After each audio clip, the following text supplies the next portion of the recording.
Pianá da Bananeira. Foi enviada por um cara, não um cara não, é uma senhora de 65, 68 anos, chamada de Bibinó. E ela fala o seguinte: eu costumava viver nesse tipo de vilarejo aqui em um lugar, e a minha vizinha era uma velha chinesa chamada Giko. Giko gostava de gamble. Gamble quer dizer jogar todos os jogos de azar, todos os tipos de jogos de azar. Ela jogava qualquer coisa de 4 dígitos, Singapore Sweep e até o Mahjong, Poker, Giki e Sikapui.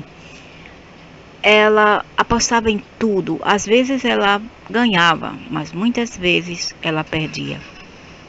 Uma vez ela estava desesperada. Ela perguntou-me se a bananeira, ela perguntou se a bananeira no meu quintal tinha um espírito da vampira nela. Eu falei para ela que eu não sabia, que meu marido era um carteiro e não um feiticeiro.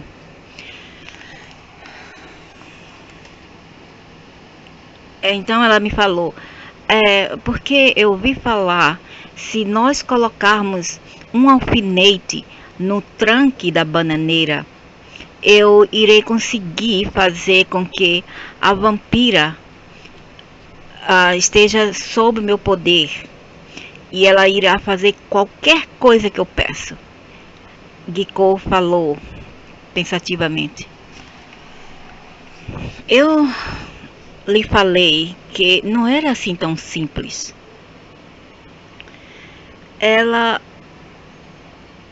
Que essa vampira, para melhor fazer isso com a eficiência, teríamos que colocar uma linha dentro de uma agulha e amarrar o outro lado no canto de nossa cama. Ela franziu, até se falou, como é que vocês sabem muito sobre essas coisas, hein? Eu falei para ela que isso era o que as senhoras falavam, as senhoras velhas do vilarejo falavam. Mas eu não esperava que Giko iria realmente fazer isso e pôr em prática. Quer dizer, ela realmente colocou um alfinete e uma linha vermelha e espetou, enficou-las na bananeira. Ela amarrou o outro lado no canto da cama dela. No dia seguinte, ela veio para minha casa excitada, gritando: "Oh, funciona, funciona! Ontem eu vi uma mulher, ontem à noite eu vi uma mulher fora da minha janela. Ela estava chorando e impedindo para tirar aqueles alfinetes da bananeira. Eu falei para ela que eu faria, mas com uma condição: se ela fizesse eu ganhar na loteria essa semana mesmo." Eu não sabia se acreditar em Giko ou não, mas aquele final de semana realmente Giko ganhou o primeiro prêmio. Giko estava muito feliz. Ela também era uma pessoa generosa. Ela deu para cada criança $20, pau cada, e naquele tempo era muito. Ela deu $20 para pau para cada, E eu achei aquilo muito bom dela. Eu perguntei se ela havia arrancado os alfinetes da bananeira, a qual ela me respondeu: não, tirar para quê?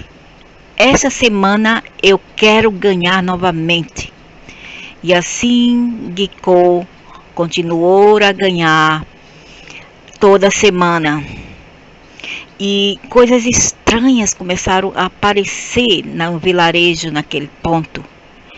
Várias pessoas da comunidade começou a ouvir gemidos e gritos de uma mulher muito tarde, nas horas mortas.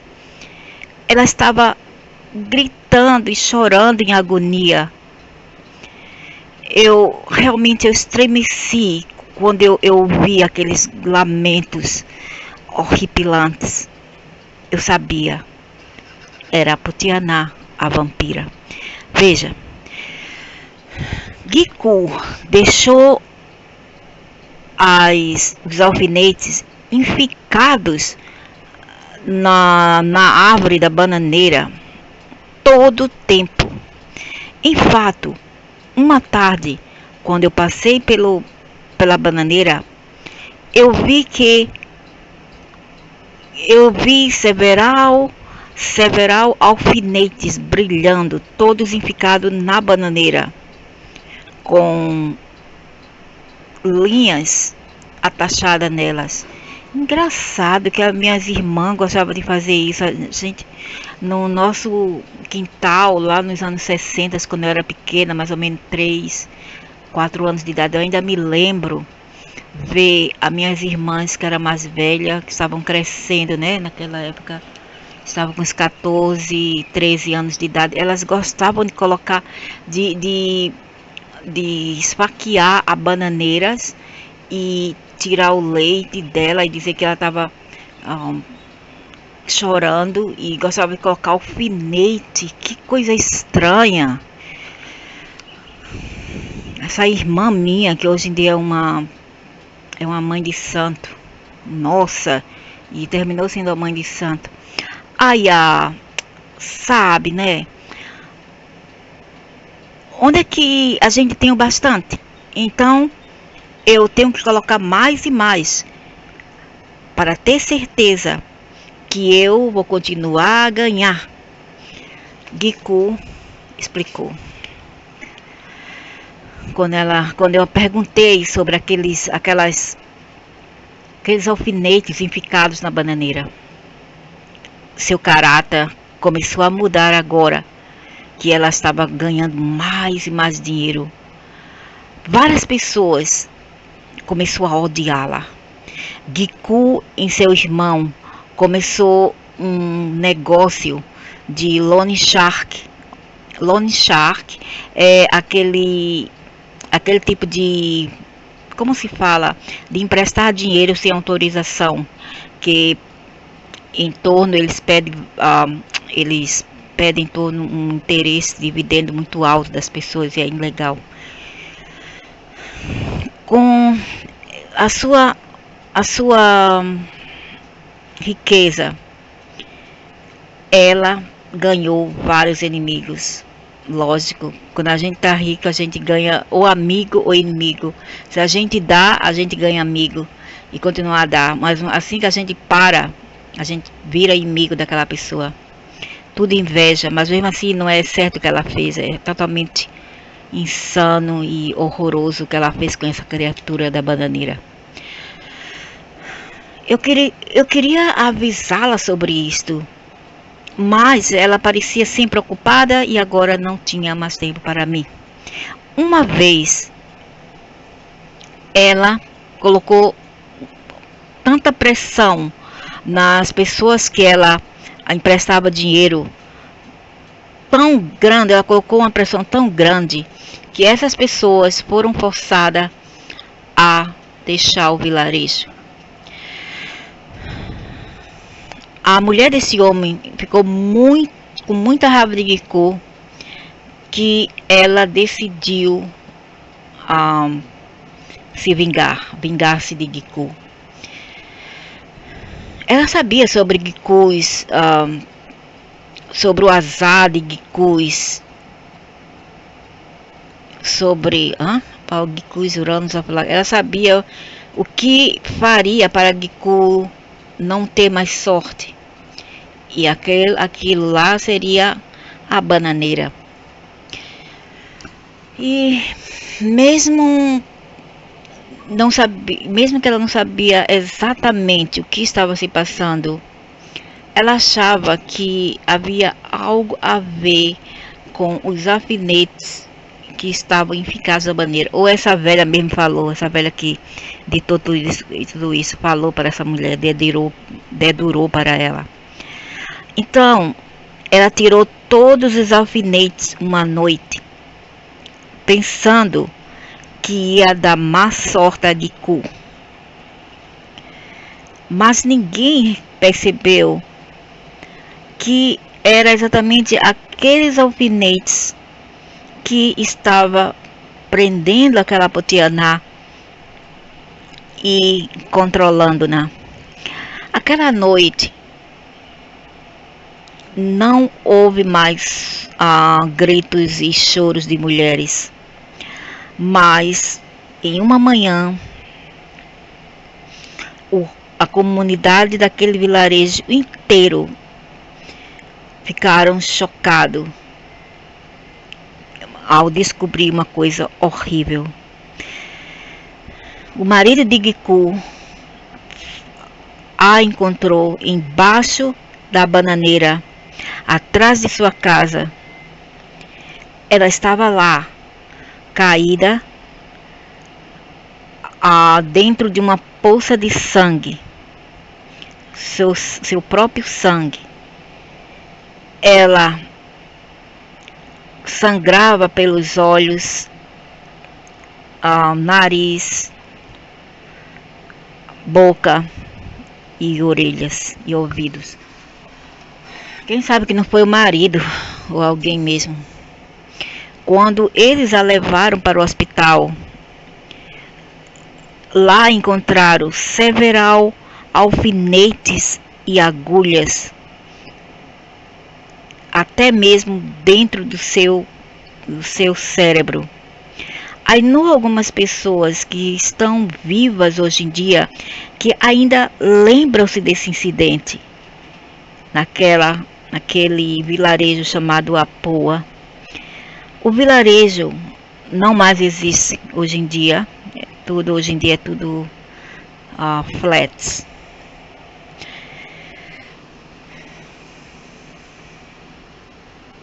Aí o cara que fez o livro falou: isso é apenas uma das várias histórias que eu recebo sobre a Pontianá e a correlação com a bananeira. Entretanto, eu fico a imaginar onde que a Pontianá irá viver hoje em dia, na Singapura, nessa moderna, como se fala, floresta de concretos, todo urbanizado, onde as bananeiras não mais existem. Eu acho que eles vão para a Malásia hoje em dia. Quem sabe, né?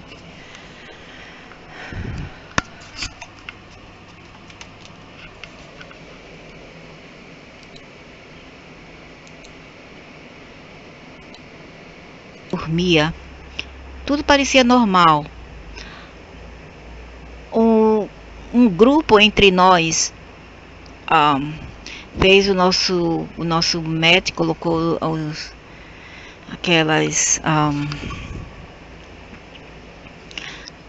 aqueles mete no chão na sala e alguns dentro do quarto, porque o quarto estava já cheio.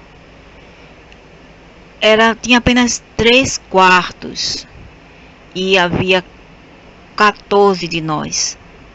Entretanto, naquela noite, eu acordei-me com uma pressão estranha no meu peito.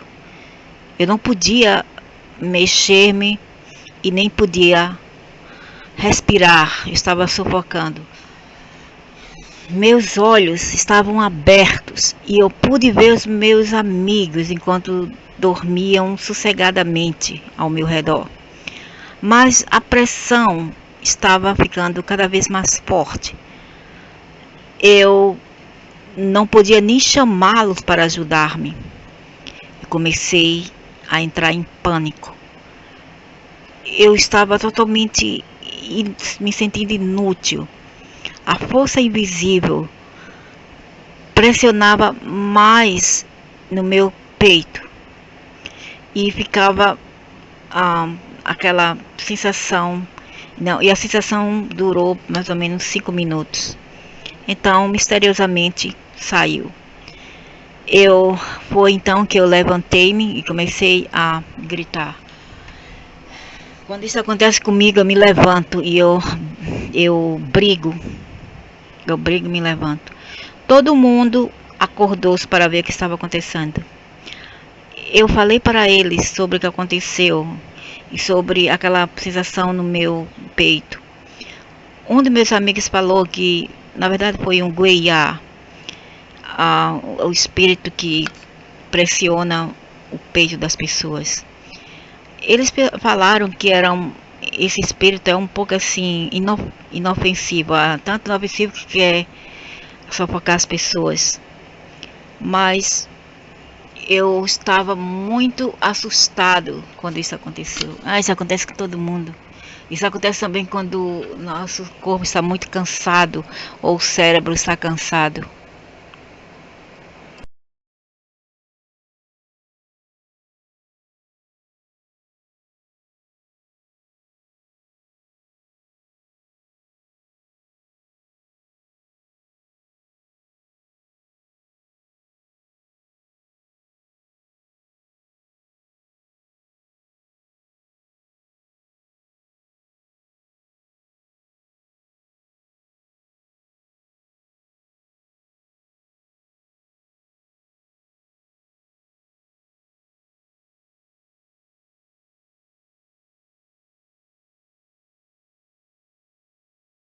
O espírito da menina no balanço. Eu costumava ficar em um convento, numa escola de convento, nessa área aqui, na Singapura, chamada de Canton. Eu estava passando por alguns problemas em casa com a minha família, então eu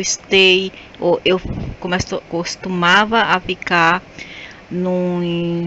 como se fala, nas acomodações das professoras daquele convento, daquele lugar, que era para crianças abandonadas ou órfãos. Em uma noite bem quente de julho, eu não podia dormir, porque não havia ar-condicionado. Então, eu fui para passear um pouco fora do convento, onde tinha um espaço bem largo. Era uma noite bonita, a lua e estrelas estavam visíveis e prateava o céu inteiro de luzes prateadas. Aí começou a aparecer uma brisa bem levinha que parecia que fazia balançar os galhos da árvore como se fosse uma música. Eu caminhava através desse jardim encantado. Parecia mais os azuis da meia-noite, sentindo um pouco assim estranha, sentindo assim como se eu tivesse assim sentindo uma coisa bem estranha. Então eu fui para o playground e chegando lá eu fiquei surpresa de ver uma menina num balanço. Ela tinha os mais lindos, longos, as mais lindas tranças negras que acentuava com aqueles, como se fala, ribbon, aqueles com os laços em vermelho que amarrava-os. Aquele cabelos longos e negros parecia que caía em seus ombros. Ela estava usando uma roupa assim branca de algodão e tinha o que parecia ser assim uma sapatilha daqueles que usam para balé, que as meninas usam para balé. Quando eu cheguei perto, eu aproximei-me dela, eu vi que ela tinha o mais lindo, angélico rosto que eu havia visto, que era perfeito, delicadamente formado, aquelas feições, aquela simetria e um grande, enorme olhos pretos. Eu fiquei como se eu estivesse assim em transe ao olhar para aquela menina. Alô, tia! Olá, tia! Ela chamou-me. Eu sentei-me num balanço ao lado dela e nós começamos a bater papo por enquanto. Ela falou-me que o nome dela era Rosemary Wong e que ela era uma estudante neste convento. Eu falei para ela que eu era uma professora e estava muito ansiosa para vê-la em minha classe.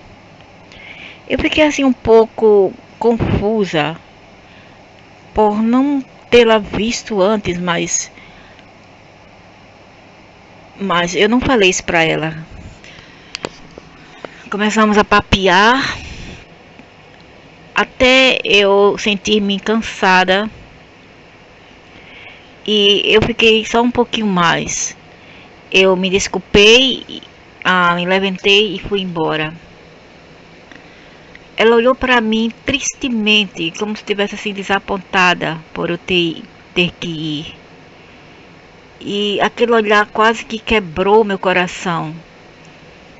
No dia seguinte, eu comecei a pesquisar e procurar para aquela menina, mas não tinha nenhuma Rosemary Wong. Quando eu perguntei à madre superior do convento sobre isto, seu rosto tornou-se pálido. Ela falou: Rosemary Wong era a filha do fundador desse convento. Ela morreu de leuquemia, que é o câncer do sangue, em 1891, ou seja, 1891. Eu fiquei chocada. Isso quer dizer que eu havia conversado e visto um fantasma. Mas lembre-me daquela menininha linda, doce que ela era. E eu não estava assustada. Não, eu não estava. Mas sim, ao invés, eu estava muito triste, talvez, que uma vida tão linda e tão jovem tinha se perdido. Realmente, ela encontrou com um anjo.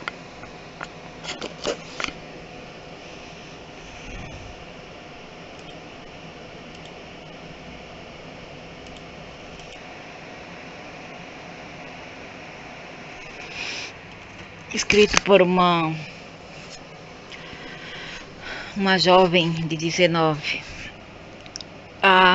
Uma vez eu tive esse lindo, fofo namorado japonês. Seu nome era Yuri Hiromi. E todo mundo falava-me que ele parecia com aquele cantor Shunen Tai. Ele era realmente lindo. Ele levou-me para o Maquirite Reservoir, que é esse lugar aqui, que é uma reserva florestal. Ele me levou à noite para um stroll, uma caminhada romântica, entre aspas, realmente. Que cara com boas intenções ia levar uma menina para um lugar desse aí à noite, tá louco? Nós sentamos em um pavilhão perto do lago, por enquanto. Era muito romântico. À noite, o céu da noite parecia estar estrelada com milhões de estrelas prateadas. A lua parecia que ela jogava faísca de cinzas na água. E aquele ar bem, aquela brisa bem suave e gentil. De repente, ele estava em cima de mim. Eu coloquei assim eu tentei resistir, eu resisti, mas eu percebi que eu não tinha forças para ele. Não havia ninguém ao meu redor para ouvir os meus gritos enquanto ele tapava minha boca e tentava me estrupar. E colocou as minhas mãos no chão e ele me segurava forte, me retia forte no chão, contra o chão. Ele fechou os meus pulsos em cima da minha cabeça e fez um lock, um tipo assim de mata-leão. Eu gritei em dor enquanto eu sentia seus joelhos pressionando sobre o meu, como se fala, a minha coxa, que é bem pequena, bem magra. Vai novamente sair com esses nojentos. Mas de repente, ele foi levitado para o ar. Ele saiu do meu corpo e ficou levitando ao ar. Eu pude ver o choque nos olhos dele. Mas logo aquele olhar tornou-se em medo e pânico, enquanto ele ficava lá se desbruçando no ar, suspendido, como se algo invisível o carregasse. Eu imediatamente levantei-me e saí correndo. Eu não olhei para trás. Eu ouvi gritos de desespero enquanto ele foi jogado direto na lagoa. Eu saí correndo para a pista e peguei um táxi para ir embora. Quando eu falei para meus amigos sobre isso, eles ficaram rindo da minha cara. E eles falaram que realmente Yuri era um cara bem assim, como se fala, bem grotesco, tipo assim, que não dá para confiar, que ele parecia realmente bizarro. Mas o que aconteceu, pelos eventos sinistros que resultou-se nosso encontro, um amigo sugeriu que talvez isso fosse o trabalho das vítimas dos espíritos, os espíritos das vítimas locais dos japoneses que foram massacradas naquele lugar durante a Segunda Guerra Mundial. Aparentemente, vários singaporeanos chineses, de etnias chinesas, foram executados num reservoir Maquirite pelos japas. E seus corpos foram enterrados lá. Talvez esses espíritos viram que Yuri realmente era uma criatura bizarra, estava se comportando de modo muito bizarro. E bem, isso foi o que aconteceu. Eu acho que deve ter sido os fantasmas dos singaporeanos que estavam me protegendo contra seus inimigos, seus velhos inimigos. Talvez esse aí foi da reencarnação dos japas soldados que mataram vários chineses, quem sabe, e estrupavam as meninas. Ei, eu sei, isso é muito difícil de acreditar, mas se você acredita, mas não erra o céu, e eu ganho $1.000 de você com essa história, aí a qual o autor respondeu lá. Eu irei te responder em vou te dar duas respostas às suas questões. Primeiro, sim, é difícil de acreditar em sua história. Segundo, não, você não ganhou um prêmio de um mil.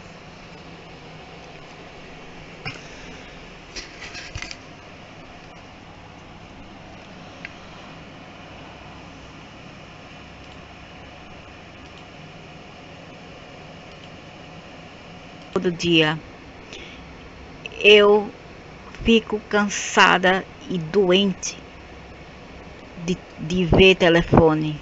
Estou enjoada de telefone. Então foi quando eu comecei a receber chamadas obscenas, chamadas por um perverto anônimos. Deve ser mesmo da companhia dela, quem sabe. Ele chamava-me à noite e fazia os mais promíscuos e nojentos e sugestões obscenas que você podia imaginar. Eu denunciei a polícia, chamei a polícia e eles tapem minha linha, quer dizer, eles pegaram a linha dela para investigar. No final, o que eles acharam foram traqueado ao flat, o apartamento desse velho perverso. E aqui tem demais, viu? Tá cheio de perversos e velhos, como um velho árabe perverso.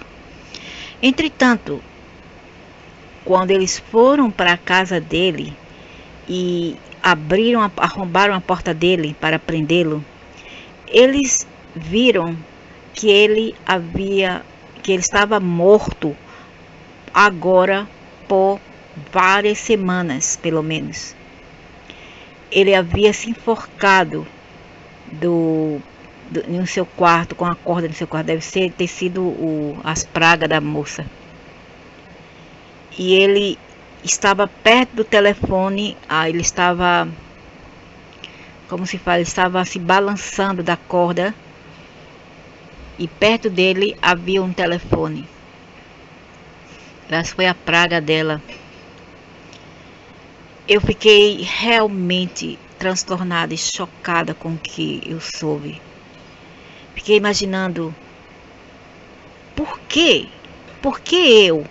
Por que ele escolheu-me para fazer esse tipo de conversas perversas? Talvez nem tenha sido só ele, várias outras moças.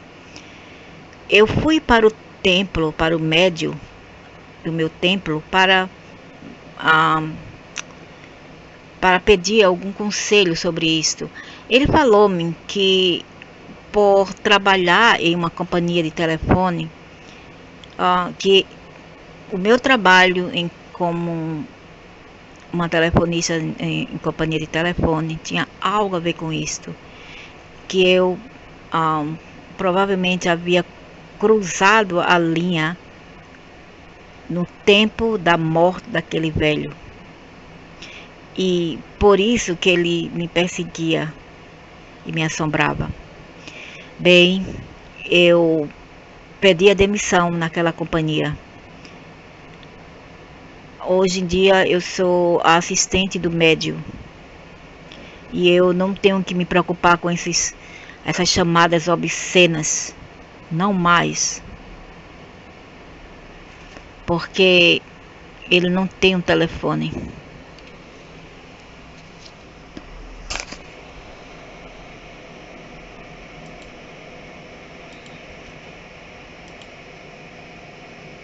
na piscina para me compor um pouco e para acalmar minhas ideias.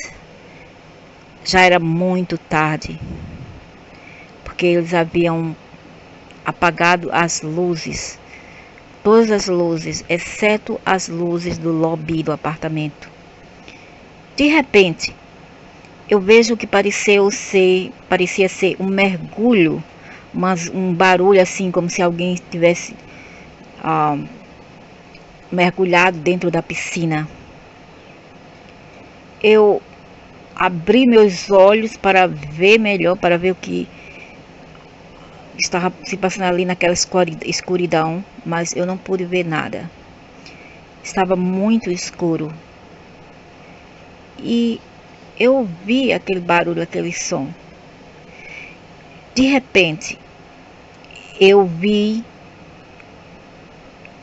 uma risada, que parecia ser mais uma risada assim de deboche, bem macabra. Parecia a risada de uma menina. E vinha da piscina. Eu saí correndo para a área onde tinha luz no lobby. E peguei o elevador para cima. Em fato, aquele susto me fez assim ficar mais sóbria do estupor do álcool. Meus parentes não perceberam nada que eu tinha bebido aquela noite toda, mas eles me deram uma bronca por ter chegado tarde da noite. 28 anos trabalhando e ainda tem que responder para parentes. Não, é porque vive lá. Aí o que fazer, né? Tem que respeitar as regras da casa. Então é tudo para agora.